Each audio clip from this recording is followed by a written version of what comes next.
CM Punk helping AEW break merchandise records. This is Wrestling Hub. My name is John, and you're watching the Wrestling Report for September 19th.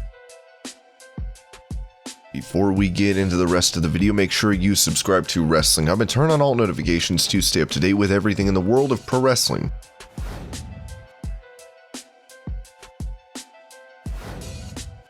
When it comes to Christian being Impact World Champion, it was noted on Wrestling Observer Radio that the belt could likely change hands soon. I was told that Josh Alexander was going to be in the main event for Bound for Glory, and I wouldn't be surprised because I don't see Christian being there forever. And you know he's got to lose to somebody, right? Josh Alexander was the guy I've heard is getting the biggest push, so it might be him. Given Alexander holds the X Division belt, winning the world title would make him a double champion.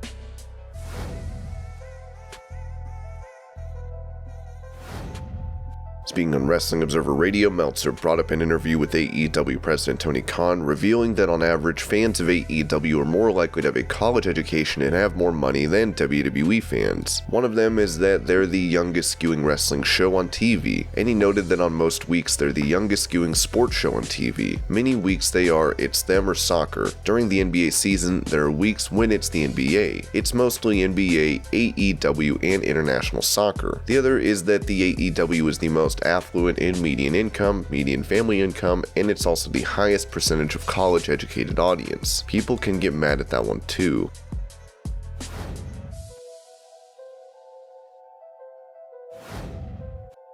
Sticking with Tony Khan, he recently told Bloomberg Business of Sports that AEW does not require vaccinations. Still, it is heavily encouraged. Most of the roster has gotten vaccinated, and we encouraged people to do so. I haven't put in mandatory, but I've also strongly encouraged and put in protocols to encourage everyone to do so because it's much easier for the vaccinated folks to get through the day and interact outside of the ring. They just have to go through less rigorous procedures and testing. We've definitely encouraged everyone to do it. Most of our people are. We have created a great backstage environment where people want to spend time together. We've also put in thorough testing protocols, not being a part of the most rigorous levels of testing, and also having the ability to go out and do what you want and live your life like we did before without these protocols makes it much more savory and encouraging for the vaccinated.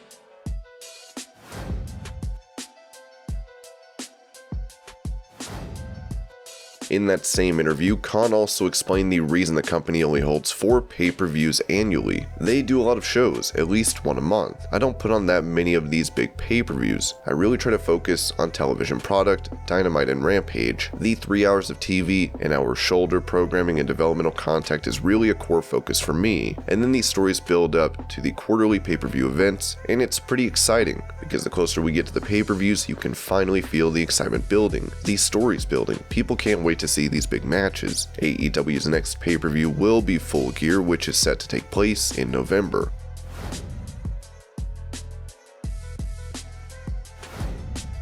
AEW is gaining a ton of momentum, especially after signing the likes of CM Punk, Bryan Danielson, and Adam Cole. Still, they continue to take shots at WWE on programming. As former pro wrestling referee Jimmy Corderas told Wrestling Inc. that this should stop if the promotion wants to grow their audience. I understand it from a business standpoint, looking to the future, because if you hook these kids early like I was hooked when I was 8, 9 years old, 5 years old, and I've been a lifelong fan since then. Now maybe their mindset is, if we hook these children at a young age, they become lifelong fans. Maybe that's that mindset from a business standpoint, but then again, if you look at AEW's business model, they're catering to that 18 to 49 demographic. They have bought in completely, and my only concern is that they try to grow their audience. They have to expand past appealing just to that audience with their little inside jabs that they take on their Wednesday night shows and stuff like that. Yes, their audience gets it, but somebody who's tuning in to watch that may not be a hardcore internet reader and he watches and goes, I don't get it. I don't get why they're laughing. I don't get why they're popping for that.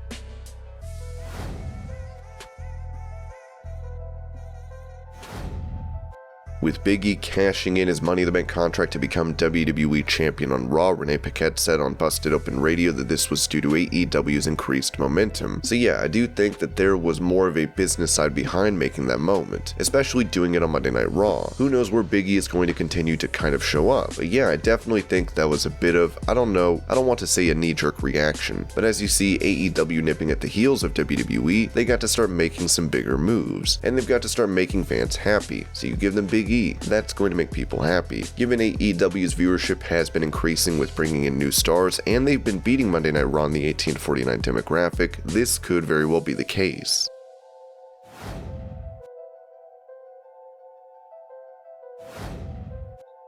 Following Dark Side of the Ring's new video on the plane ride from hell, the likes of Ric Flair and even Tommy Dreamer have been trending online. This led to resurfacing of videos where people noted that Shawn Michaels and Marty Jannetty used to roofie the drinks of female fans. Now Missy Hyatt, known as the First Lady of Pro Wrestling, has opened up on this issue, tweeting, "My opinion on the culture depicted in Dark Side of the Ring. Old school wrestling, it was sadly not frowned upon exposing yourself to a stranger, H-bombing co-workers, or even strangers. It was part of the culture at the time. I don't condone it. Glad the new generation is wiser. It would not fly in a non-wrestling job or most outside social settings. That's why most jobs have legitimate human resources to handle these matters."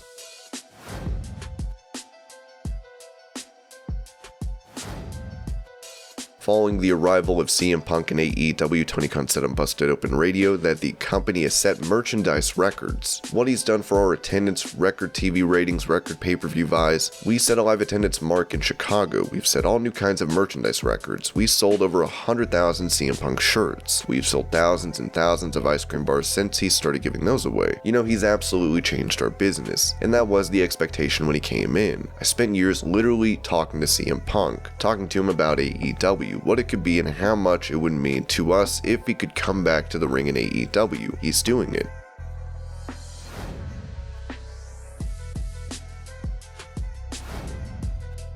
With Kevin Owens teasing a move to AEW, he will see his contract with WWE expire on the 31st of January. This led to speculation that Sami Zayn could leave to join KO in AEW. With Wrestling Inc., Jimmy Corderas noted that he wanted to see these two really go at it in AEW. I think a lot of it is the allure that AEW seems to be the place where guys have the creative freedom to express themselves as opposed to being handed something. For anybody in this business, that is so appealing. In the world of perception is reality, when people see all these talents exciting and going to the other company, they start thinking, oh, there's got to be a reason why all these top talents are going there. There's got to be a reason. So maybe I'm going to tune in and find out what it is. And then they get to see these talents be themselves, or as Steve Austin used to say it, Stone Cold turned up to 12. Imagine Kevin Owens being turned up to 12, or Sami Zayn turned up to a 12. We've already seen Daniel Bryan drop the F-bomb. Even when he dropped it, I went, okay, that's a little different. And this was your Pro Wrestling News Update. I hope you're all having a great day. Thank you so much for watching, and I'll see you later.